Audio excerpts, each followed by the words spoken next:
You are watching Giants Now by Chat Sports, and damn, it feels good to be a New York Giants fan.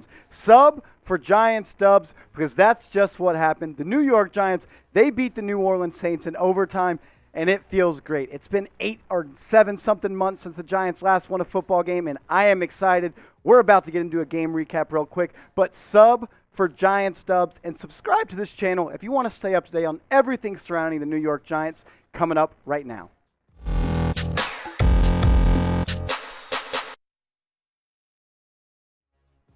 The New York Giants have won their first ball game of the 2021 NFL season. They beat the New Orleans Saints 27-21 in overtime, and this one was an absolute thriller. I tweeted out earlier in the game, the Giants, they know how to play with my heart and make me think something good is going to happen and then quickly turn me into a non-believer. But today, they finished the job. They overcame an 11-point deficit late in the second half. They punted from their own, 37-yard line, 42-yard line, late in the, kind of early in the fourth quarter, down 11, and I thought it was the ball game. I started writing up this post-game story as a loss. They punted the ball, and the defense came up huge and got a stop to force the Saints into a punt where the Giants, they went down and scored on an easy connection from Daniel Jones to Saquon Barkley, and then they got another stop, and Daniel Jones led them on a drive to tie the game in the fourth quarter and send this one into overtime and eventually win it on a Saquon Barkley touchdown where Daniel Jones was absolutely great. But before we get any further into the video, guys, like the video, smash that like button. It's right under the screen. The Giants, they won a ball game. There's nothing like watching football on Sunday, and at the end of the game, you can say your team wins and enjoy the rest of your games because we're not only winners, but so are the Giants. I'm pumped up. I can't even control my emotions. I don't remember the last time the Giants won a ball game this early in the season. Last year, they were 0-6 to start the year, and I'm pumped. The season, it may not be over, but it's going to be an uphill climb for sure. So like this video because the Giants, they won today. Daniel Jones, he was an absolute baller all game long. This is a different cornerback than we have seen in the prior years when he first came to the New York Giants. He is an absolute different quarterback. He has pre-snap reads that he is doing much better, and he is executing much better and not turning over the football. 28 for 40. 402 passing yards, the most in his career. He did pass for 2 touchdowns. He had the interception, his first in the NFL season, which was a Hail Mary at the end of the first half. So nothing to blame on him. He should have had 3 touchdowns because he hit John Ross on a deep touchdown pass where Ross caught it and fumbled at the 1-yard line and then recovered his own fumble. So I'm really going to say Daniel Jones had 3 tutties and over 400 yards through the air. And plain and simple, Daniel Jones is a bad man. Jalen Hurts could never. Shout out to my producer, Jeremy. He's an Eagle fan. We go back and forth all the time.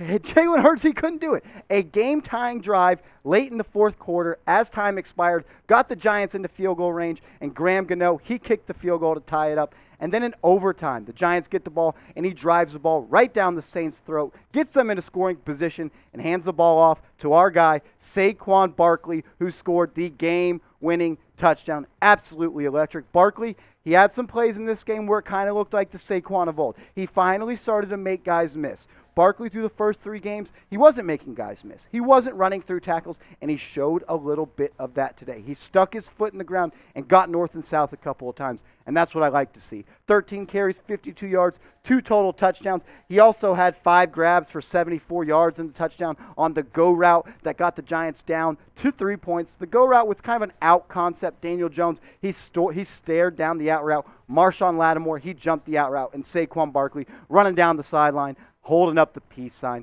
brought this game within 3 and got the Giants back into scoring distance. Before we get any further along and talk more about this game, guys, go down in the comments, be active for me, let me know who was the Giants MVP in today's win. Get down in the comments and get your votes in. Someone that I am extremely happy about and happy for because he deserves it. Kadarius Toney. He had the best game of his brief NFL career, only his 4th game. 6 grabs for 78 yards. He did have a couple drops, one because he was absolutely gassed after having a long catch and run, and the Giants, they attempted that reverse pass where he made a very smart decision the tuck and run. He dropped the next one, which looked like an RPO, where Tony had a slant route, kind of just stopped, was tired. He needs to get back into game shape. He hasn't been able to play or practice as much as he wanted to, but I am extremely happy for what Tony did. Every time he got the ball, it was amazing. He made at least one guy miss every single time. And I don't want to say it, but he kind of looked like a guy that used to wear number 13 for this franchise. Someone that anytime you got the ball in his hands, good things happen. And I want that to continue on in this season for the New York Giants. Get Tony the ball. Someone else they need to continue to get the ball to, Kenny Golladay. He was a grown man today. He was absolutely abusing Saints quarterbacks. They tried him in press coverage, press man bail, all types of different coverages, and he showed why he was paid like a big-time receiver in the offseason, because that's what he is. 6'4", 215 pounds. His catch radius is out of this room, and he is one of the best contested catch guys in the NFL, and that was on display today. All the slant routes where he had Saints DBs draped over his backs, and he had his hands extended way above his body, a big hands catcher. Kenny Golladay, he played a hell of a game today, and I'm glad he is a New York Giant. Someone that enjoyed their first taste of being a New York Giant, that was John Ross, and he showed up huge. In the first half, he ran the skinny post route or the seam route, whatever you want to call it, got behind two Saints defensive backs, caught the touchdown. He really caught it and fumbled at the 1 yard line, but smartly jumped onto his own fumble in the end zone, which ended up being a Giants touchdown after review. This is the kind of guy the Giants needed on this offense. He is someone that can stretch the field vertically and put pressure on safeties, and that's what he did. He even had some good catches on the last drive of overtime and in regulation to put the Giants on top. I'm extremely impressed from what I saw from John Ross. Joe Judge, he was asked about Ross and why, if they need to ease him into the lineup today, and he said, the hell with that. We don't have time for that kind of joking. He's got a little bit of that with Kadarius Toney. But John Ross, he is good to be on this Giants team. He's a playmaker, and we needed that. Someone that continues to not make plays, Evan Ingram. I'm tired of it. It's time to trade Evan Ingram. He's worn out his welcome. He just doesn't have a spot on this team anymore. As bad as Kyle Rudolph is now, who is extremely slow and a shell of the player he once was, Evan Ingram continues to disappoint. The 3rd-yard drag route, which was a little bit behind him, but Evan Ingram, you're a first-round draft pick. You're supposed to make that catch. You make those plays, and that's why you were drafted in the first round. But he continues to, since he became a New York Giant, not make those plays, and that's why I believe this will be his last year as a Giant, and he could be traded before the 2021 NFL trade deadline.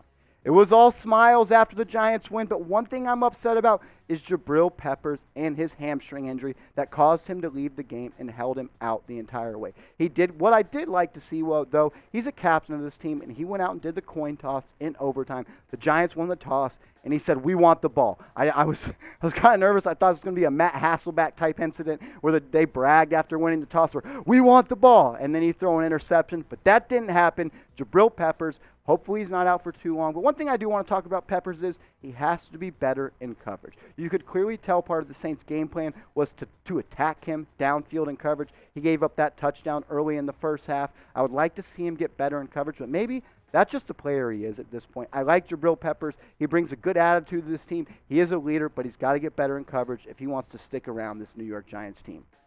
Guys, let me know. There's a lot to say about this game. What was your one-word reaction to the ball game? Mine was finally, because the Giants, they finally got their first win of the season. But it wasn't all good things. But before we get to the bad, go down in the comments and give me your one-word reaction to the Giants' win over the Saints. Some bad things, some things I had in my scripts when I thought the Giants were going to lose this game. I can't lie. I thought it was over when they punted and they were down 11 in the fourth quarter. But in the first quarter, you elected to kick a field goal where it was 4th and 1 and you were at like the 24-yard line. And you missed the field goal. That doesn't matter. That has nothing to go with the decision. I'm not mad about the missed field goal. Stuff happens. Graham Gano, he has been money since he became a New York Giants. But the mindset of this team, it needs to change. You need to try to stop backing into wins. Winners, they go out and claim what's theirs. And punting on 4th and 1 is just never going to get it done. And the Giants, they're lucky they were able to overcome that type of mistake and win this ball game. You need to stop playing not to lose, Joe Judge, and go out and take what's yours. You said when you took this job, you wanted this team to embody what the Northeast region was all about. And what New Yorkers are all about is taking risks and going out and winning games on their own accord. And so far, since you've been a Giants coach, you've been trying to back into wins and playing not to lose. So let's change that. The Giants won. Let's see if you can come out with a new mindset heading into Week 5. One thing that I was extremely also upset about was when the Giants got into the red zone and they, on 2nd and goal, they called a jet sweep to Evan Ingram. I mean, what the hell was that? One of the worst play calls I have ever seen in my lifetime. This team, if they want any shot to compete in the NFC East and compete for a playoff spot, they have to be much better than they were and have been in the red zone through 4 games of the NFL season. All in all, I'm extremely happy about the way the Giants fought and they didn't quit. But they have to be better in the red zone if they want to be considered a contender for a playoff spot, which is going to be a large uphill climb because you're starting out this season 1-3. One more time at the scoreboard. The New York Giants win. I just love saying it. My producer right now is an Eagles fan. I'm going to say it again. Jalen Hurts, he could never. Daniel Jones is a bad man. My producer is rolling his eyes at me. I don't give a damn. I'm celebrating this win. First game of the season. Daniel Jones, I'm extremely pumped about what he did. I'm excited to see what the Giants can do and carry over from this emotional win into Week 5. Guys, if you want to follow me on Twitter, there's the link. There's my at @MarshallGreen_. I was live tweeting throughout the game. I was wearing my emotions on my sleeve. I have to because that's what I am. I'm an emotional New York Giant fan. It means something in my family to be a Giants fan, and that's what I am. And I'm always going to tell the truth and wear my emotions on my sleeve, and that's what I was doing during today's game. But I am pumped. The Giants, they are back in the win column, and we are back to winning games, and we are better than the Philadelphia Eagles. But if you want to hit me up on Twitter, my @'s right there, @MarshallGreen_.